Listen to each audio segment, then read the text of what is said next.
I'm Steve Newburn. My company is Applied Arts Effects Studio. It's based in Toronto. We are a special effects company, practical, working in all the practical elements of the film industry, from prosthetics to creature effects to blood and gore stuff to miniatures to specialty costume design.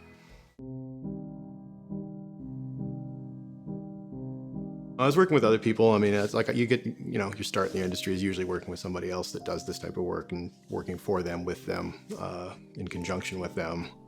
Learned everything through them, spent, 8-10 years with them before branching off, eventually moving up to Toronto with the family, and then starting my own company.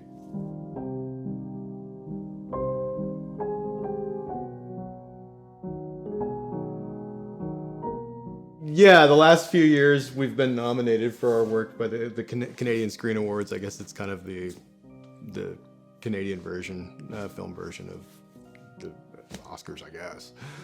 Anyway, we got that one for Trickster. We were voted best makeup for the year for all the Canadian productions it submitted. Yeah, most of my work most people have seen, honestly.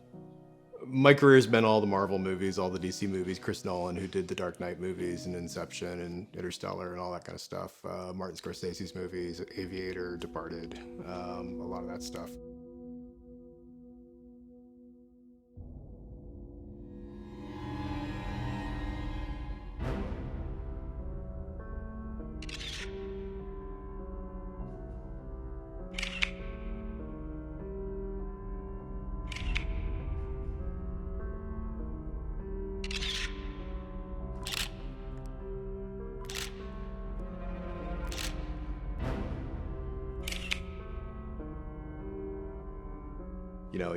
Reality, we've done a lot of research on this kind of stuff. We've done a lot of studying. It's a lot easier now with online. It used to be reference books, old medical journals and stuff like that.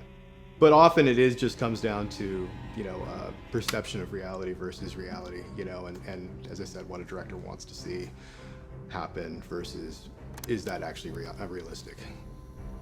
Obviously, Googling something and there's a lot of, I don't know why, but there's a lot of trauma websites out there for people who just like to look at that stuff, which I personally don't understand, but whatever.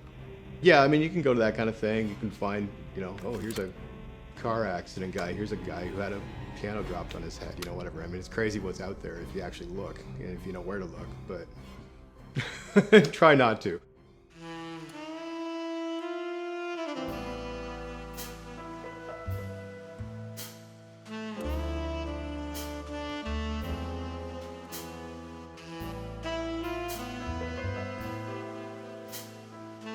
Yeah, you go to set all the time for every project. I mean, especially having my own company, I'm always there. We travel constantly. I tend to not take the jobs that are too far away. They tend to be longer. I don't like being away that long. It's kind of one of the things that I've made a point of, is trying never to be away for more than 3 or 4 weeks. There's been some really, usually what kills you is time on this thing. So, I mean, there's been some things that ultimately seem fairly simple after the fact, but just the time crunch of getting them done was, a bit of a drag at the time. I think there's a perception that it's all glamour of the hours we can do of 16, 18, 20-hour days, 6-7 days a week sometimes. 14-hour days are completely normal.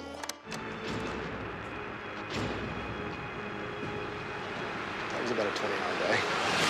Yeah, I think that would be the thing. Is it's not a wow, that's great, that's cool. It's more of a reality thing, is that it is a job. It's a hard job to do, and it's a job that I think most people probably couldn't do or sustain.